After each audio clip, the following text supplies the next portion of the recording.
Hi, everybody. My name is Andrea Paquette. I am president and co-founder of Stigma-Free Mental Health Society.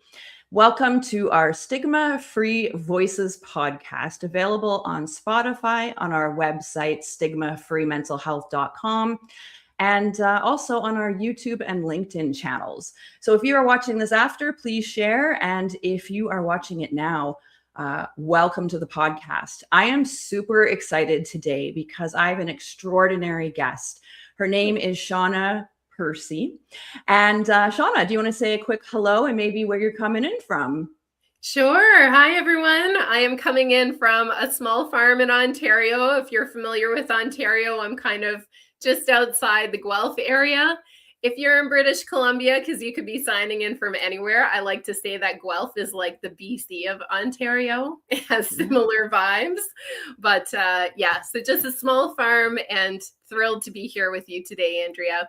Yeah, it's so nice to meet you. And I've heard so much about you actually over the last few months. And this podcast is really agricultural, based. It's rural. It's all the things that at Stigma Free Mental Health Society, we are expanding our programs into these areas. And I'm super thrilled to have you here. And I thought what could be a good starting point is I could share your bio and then we can jump into some questions. Does that sound okay? That sounds great. Thank you. Okay, perfect. All right. So, Shawna Percy is a farmer in Ontario, as she mentioned. She's also a mental health educator, suicide intervention specialist, and founder of Egg Care Connect, which is a free national platform offering practical mental well-being tools that are designed specifically for farmers and agricultural communities. With a background in frontline mental health training and a strong connection to the agricultural community, as well, just wanted to add that Shawna focuses on creating tools that are usable in real farm life, whether in the cab, the barn, or between tasks. Her work emphasizes early support, practical action, and reducing barriers to access. Egg Care Connect is built by producers and for producers. And Shawna continues to gather feedback from across Canada to ensure that the tools reflect the realities of agricultural life. And I love how you're supporting farmers. This is very tailored. This is obviously something very close to your heart. And I would love to dive in and learn more about Egg Care Connect. Why did you create this? What exactly can you tell me about this initiative? There's definitely gaps. I mean, there's gaps in mental health and suicide prevention in general across Canada. But then when we look specifically at agriculture, I feel like the gaps are a lot bigger. And not only do I live on a farm, but when I am running mental health workshops in agriculture, the messaging is very loud and clear from many, many producers that unless it's coming from agriculture, we're not interested. And I can appreciate that because it's really tough when we're already having a hard time to then try to educate people about our context in order to get the support that we need. And there's some people who might have the energy to do that, and others where it's like, I just need you to get this. And I can just freely talk, and I know that you're going to understand on some level. But the other thing that is different about Egg Care Connect and why I started it is because I do think there's quite a bit of mental health education out there, which is amazing. I'm also coming from the coffee industry like another lifetime ago. So I think we can never have too many people talking about the same thing. We will never saturate it enough. But we also need tools that are actionable.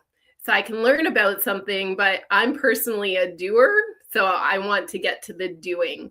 And Egg Care Connect is very aligned with the doing. I love it for sure. And you're very familiar with the unique pressures farmers and producers face and what they're dealing with right now.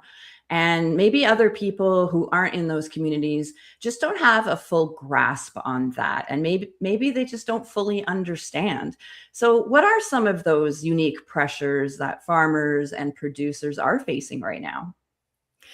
There's so many, and actually just that word pressure, it's different from stress.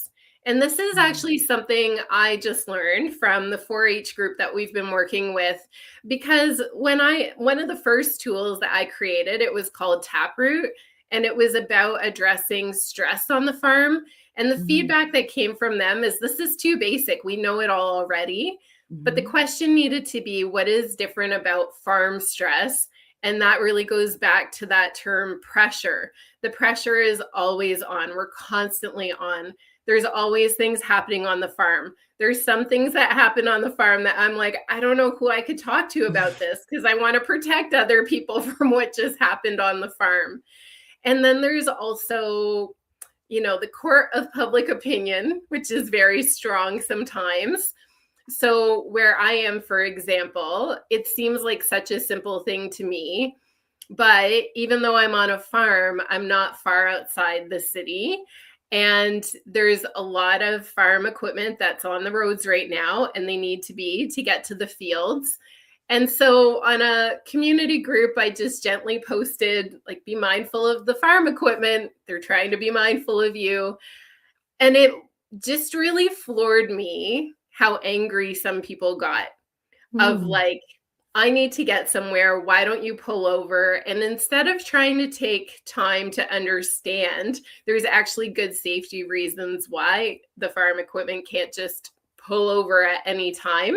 Mhm. So instead of maybe being a little bit more patient, some people are very quick to jump to judgments instead of staying in the curiosity. So pressure kind of comes from every angle. And there's also, so much that's out of our control: the weather, the markets, other people who we're working with, like family members. There's a lot of pieces we don't control. And so it's different when the pressure is constantly on, and we Mm. need different strategies to address that type of stress too. Yeah, for sure. And thank you for that. And I was thinking, there are a lot of mental health resources out there, as you have mentioned, like even at Stigma-Free Mental Health Society. We have an upcoming cohort at the end of the month for our Rural Minds Matter peer support training. That's an actionable thing, right? But there's a lot of resources. And I was just wondering, like, maybe you could tell me about some you know about, but how does egg care connect? How is it different or really usable for producers? Mhm. I'm always thinking about who is the hardest person to reach. So, how do we reach the person who's not going to contact the crisis line? They can't come to a workshop. They're not going to go to therapy. We still talk about those things. We still make sure that people are aware of those things. But there's also a lot that can be done right on the farm. And I fundamentally believe that each one of us, we're already the experts of what works and doesn't work for us. So we're coming with a lot of answers already. And so a lot of the tools that we've created, it's to help people tap into their own insights and to stay curious about themselves. So coming back to that curiosity. But I know that there are things that many people and organizations might not think are barriers for farmers, but they are. So, in order to access the tools, for example, there's no email address required. Mhm. Privacy and anonymity can be really important to many producers. We also know that connectivity can be an issue, and we might have issues with my internet even while we're on this call. So making sure that the website is designed so that it's not hard to upload in rural areas. And yeah, so those are the things that we're taking into consideration, and making sure that people can still access usable tools, even if they're unwilling to reach out to anyone else. Yeah, I find our rural mental wellness toolkit would complement a lot of what you're doing. And I see some synergies here. So that really excites me. And when you're Mm, talking about tools as being the ones that are the best, are practical, they're action oriented. So yeah. what does that look like in real farm life? I was wondering, I know you touched on it a little bit, but maybe you can expand on that. For sure. So maybe I could give you two examples. So TapRoot is gone thanks to 4-H and their feedback, which I want everyone to hear that loud and clear. When producers are talking to me about what works or doesn't work with the tools, we're listening and we're making changes. So we created something called the pressure cooker, and it really addresses what is different about pressure on the farm. And what does research and real farmers across Canada, what are they saying actually helps with that kind of pressure? So if someone was to go to eggcareconnect.ca and tap on the pressure cooker, you're going to find that there are clickable checkboxes. There are areas where you can type your own ideas and responses right in there. And then you're going to hit generate my plan, and it's going to organize all of these ideas. There is some education on the back, but it's going to spit out a plan that really you're acknowledging makes sense for your context and your world. And it might sound like, why would I bother to do that if I already know these things? But the reality is that as soon as overwhelm hits, we Yeah. lose access to those things that would otherwise be obvious to us. I'm recovering from a concussion right now. So I experience this all the time where I'm like, I had that thought, or I knew what I was going to do, or what do I need right now? And I'm just blanking because I'm overwhelmed. And that's the value of having a takeaway of ideas that when we're clear, we know, hey, if I'm going through a hard moment or if I need some relief, these are the things I can see in this moment of clarity would be helpful to me. And the other one that I'm really excited to share with you is called the protective planning tool. And this one is specific for thoughts of suicide. Now, nobody intends to have thoughts of suicide, but this is part of the human experience for many people, and it's part of the reality for many producers. So not only are producers often isolated, it can feel like there's a lot of shame and stigma around this topic, or maybe they're just nervous about reaching out to a crisis line because it's like, I don't know what to expect if I make that call or I send that text message, like what's going to happen next? And that might feel really scary. Yeah. So if they go on the website, same thing, it'll walk them right through how to develop a safety plan. Maybe the person's never had these thoughts before. That's the best time to create a safety plan. Yeah. And we never know what might be around the corner, but planning is not the same thing as prediction. It just means if that day comes, I'm now going to be better prepared because I've thought ahead of time about what would be helpful in a moment like this. So again, they're going to get a handout that they can take away. And I kind of like to equate this to fire safety.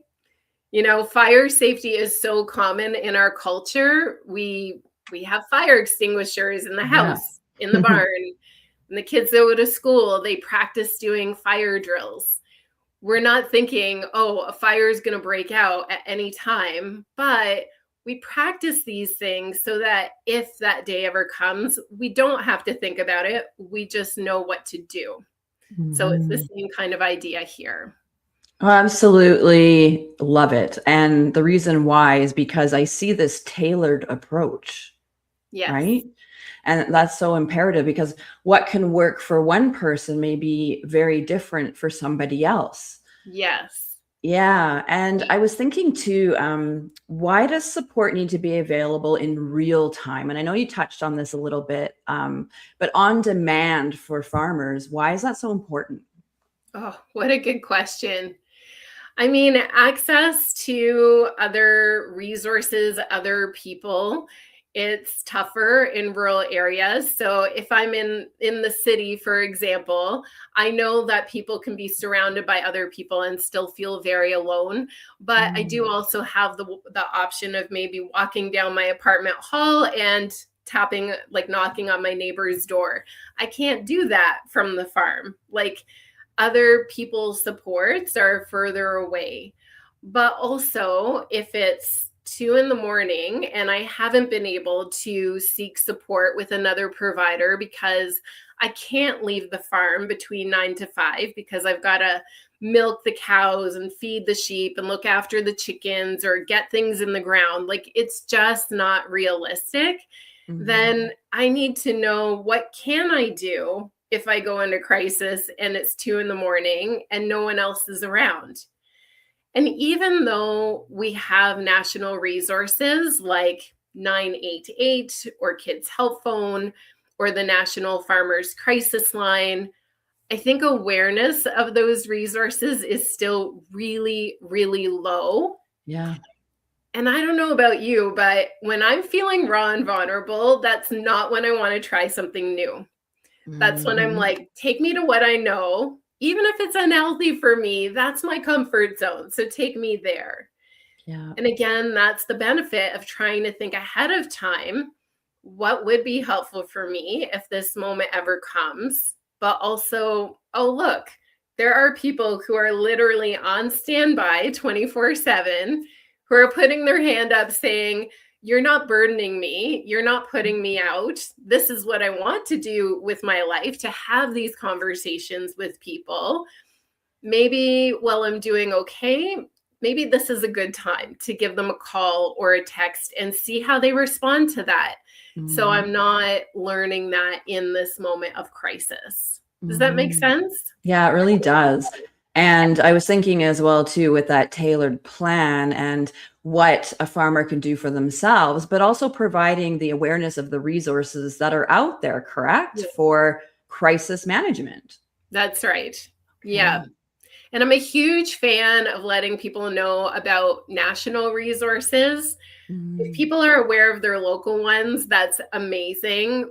But also, maybe we travel. Maybe we're going to take a trip to visit a family member, or they're coming to us. Do they know what they can access, regardless as to where they are across Mhm. Canada? Maybe we're Mhm. going to an egg conference, but oh, I'm not familiar with this area. What do I do now? And this is where we can always count on our national resources. Awesome. Okay. And so I know that you've talked about that it's important to have tools that are accessible and no barrier. So what is it about Egg Care Connect that's no barrier? And why does this matter? How does it impact people, whether they can use them? So first and foremost, how is it no barrier? Mhm. So this creates a challenge for me, but hopefully makes accessibility easier for producers. Like I said before, if someone wants to use a tool, they don't need to give up an email address to get it. When you hit Mhm. generate my plan, it's literally going to generate your plan and you can print or save it right there. So we Mhm. don't save anyone's information. I do suicide interventions aside from all of the other things that I do. And so I know sometimes people reach out to me. I'm not a crisis line, but every once in a while, someone will bring someone to me. And every once in a while, I hear things like, I tried to contact this resource, but they wanted to know my name, what area I was from, what my age was. What does that have to do with me just needing to talk about the tough time that I'm having right now? And I think that can make people really nervous, because Yeah. then they might feel like, what are you going to do with this information? And there's already so much that's out of my control. And Mm. as soon as I give that up, I don't control what you do with that either. And I can Mhm. appreciate that. So we're always trying to think, like, what is actually needed and what can we let go of? But that does mean getting producer feedback is really tough, because if you use a Yeah. tool, I have no way of getting a hold of you unless you reach out and let us know what Yeah. your experience was like. And I hope that you will, because I want to hear. Yeah. So on that note, perfectly leading into the next question, what kind of feedback have you had from producers about the Egg Care Connect? Oh, so I gotta say, I am so floored with 4-H. I had the privilege of being part of their citizens conference, and 100 youth went through that TapRoot tool that used to be on the site, which has now been replaced with the pressure cooker. And then there was a smaller group of about 8 delegates who did a deep dive on the website, saying like, this is what we love about this. We've never seen anything like this before, but also this is what needs to be improved. And as I'm sure you know, with your own organization, sometimes we get so into living and breathing it that we can't see things when we're so close to it. And Mhm. so it can be helpful to have someone who's seeing it for the first time, then be like, this is what my user experience has been like. We've Mhm. also had Do More Egg, especially Merle at Do More Egg has been so incredibly helpful at going through the tools, going through the site. Other local producers, Loren at the National Farmers Mental Health Mhm. Alliance. So there's lots of great partnerships out there who have been very generous with their time and their feedback. And I always say there is no such thing as bad feedback. It's all generous, because if there is a barrier getting in the way and I'm not seeing it, I'm not aware of it, I can't do anything about that unless I know. And Yeah. it also really helps to know what's working too, what is making the mark. Yeah. And it's good to have those types of partnerships in our world. We're very close with both those organizations and individuals as well. So it's nice to see that type of collaboration be so widespread. Yes. And yeah, so I just want to switch gears for a minute and talk about stigma. And it really has an impact in rural and agricultural communities because there's a lot of stigma. Many of us know this. So I was wondering what you were seeing, how you're addressing that, and maybe just chat a little bit about that. Hmm. So maybe I could talk a bit about how that's showing up in my own life, and then also Mm, specifically in agriculture. And because of the concussion, you might need to remind me of one over the other. But just like I'm doing right now, I've personally found it is really helpful when I'm able to vocalize what I'm experiencing and what I need. That doesn't mean that people are always going to be able to meet me the way that I want them to, but it's a lot more likely I'm going to get the type of support I'm looking for when people don't need to do the guesswork, but I'm spelling it out for them. And I think the most significant way I've seen that happen in my life is about 15 years ago now. I was widowed. So I'm remarried, but I was widowed.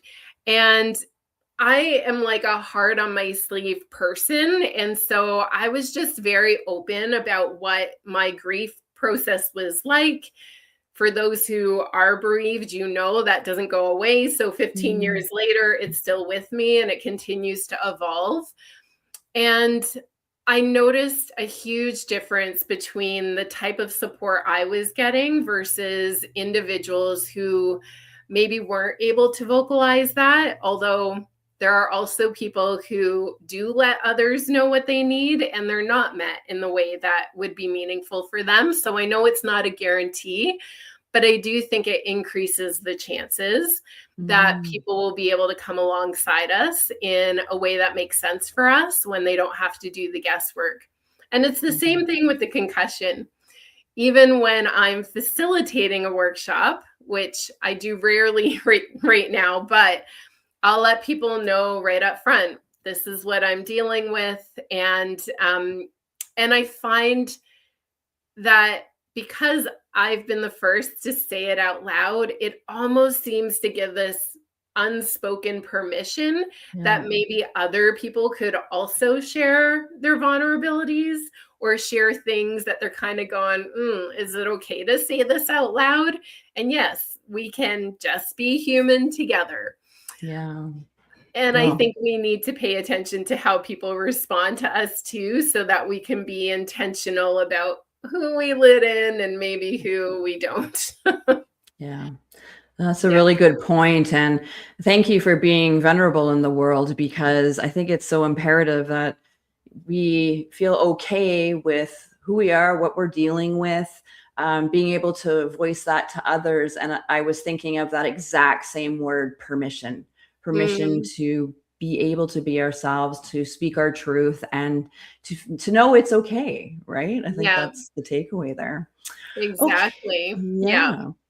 Okay, so say if someone's worried about a friend, a family member, or a neighbor in agricultural communities, where should they start? So if you go on the website, agcareconnect.ca, you'll see along the top there's something that says tools and how to help. If you click on how to help, that will take you to more options, like what are some things that you could try if you're worried about someone else. In the Mm, egg use section, that breaks it down even further into what if I'm worried about someone my age versus what if I'm worried about an adult, because there are some other things that we need to consider if mhm. it's someone who's maybe quite a bit older than us and we're quite a bit younger. Yeah. It also talks about getting ready for the conversation. So, things that we can consider doing or being mindful of before we've even tried to approach someone. And sometimes the stress that is weighing so heavy on us, it's not because of what's happening directly to us, but it's because of our worries and our concerns of someone else who we care Mhm. deeply about, and just feeling like, I don't know what to say, and I don't want to say the wrong thing. I always like to tell people there is no script for life.